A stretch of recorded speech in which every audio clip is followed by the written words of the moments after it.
Well, you did say that Nigerians are in a hurry, and that's very understandable. But then there are people who say that, what if he was wrongly accused?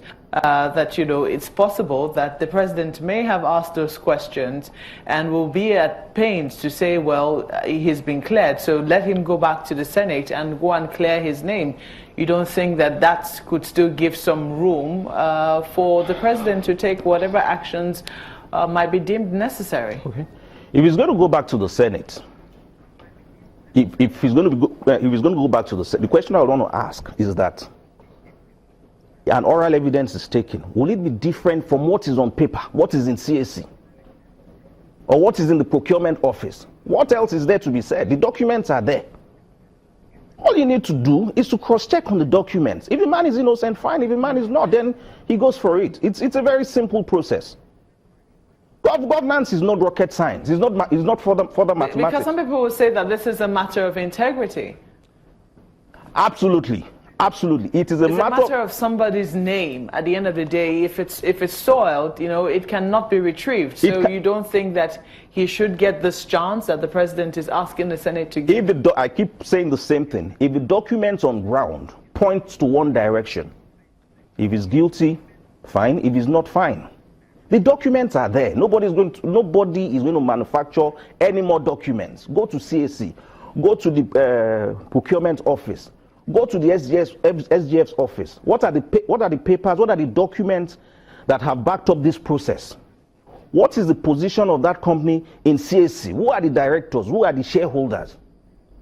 These things are cast in iron. They can't be changed. And the president should follow that lead. He shouldn't even wait for the Senate or anybody again. And that is my point. We all have. Do you feel just as pained as you feel on this matter as you do with the matter involving the letter written on the acting EFCC chair? Area. Let me give you an example, an analogy. You are sending someone to a boxing match, and you have his two hands tied behind him, and you expect him to come out victorious. Why would you send Magu's name to the Senate on the basis of a security report that you say is not right, is not proper, that is fictitious? If you are rescinding his name, who was the security officer that authored that particular false document? Security issues relating to the military, issues relating to the judiciary, and even by extension to the police are not matters to be treated with levity. If somebody had misled the president in the first instance, and that's the point we continue to make, and we'll continue to make it till eternity, is that somebody must be held responsible. How can you have a fake security report, and you now have another one being substituted in its place? I don't have anything against Magu. Magu has done creditably well. But if you know that you are sending his name on a correspondence that is signed and executed by the president, didn't the president see that security report before it was forwarded?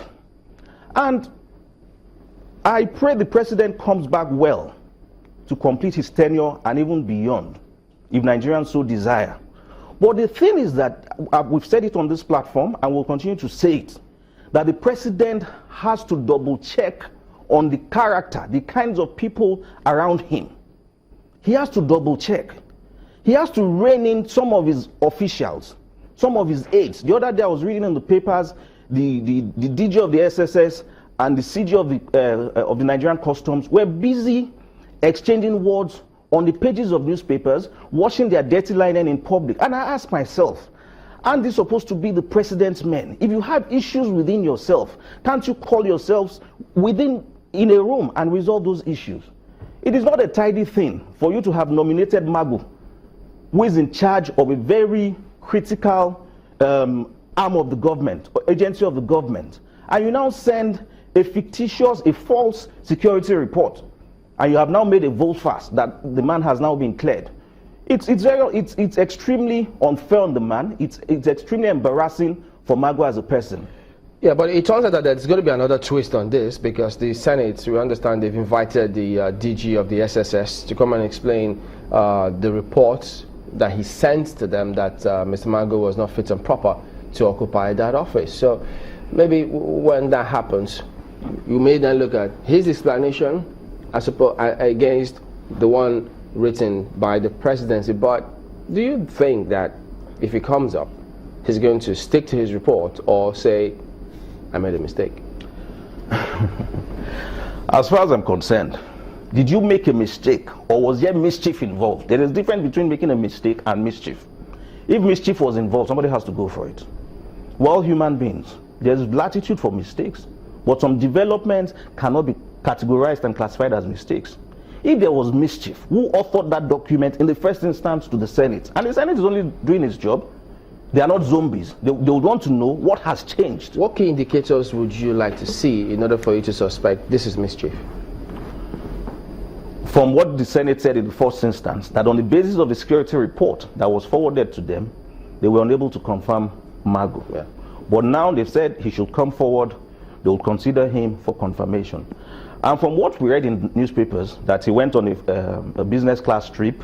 Some agency of government bought a house for him, some agency of government bought a house for him or something like that, which was later found to be false and things like that. But the question is, if you are sending a nominee, an anti-corruption Caesar, to the Senate, there should not be room for mistakes.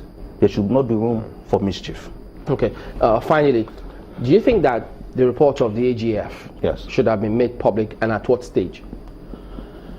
As far as I'm concerned, the report of the AGF was a needless report.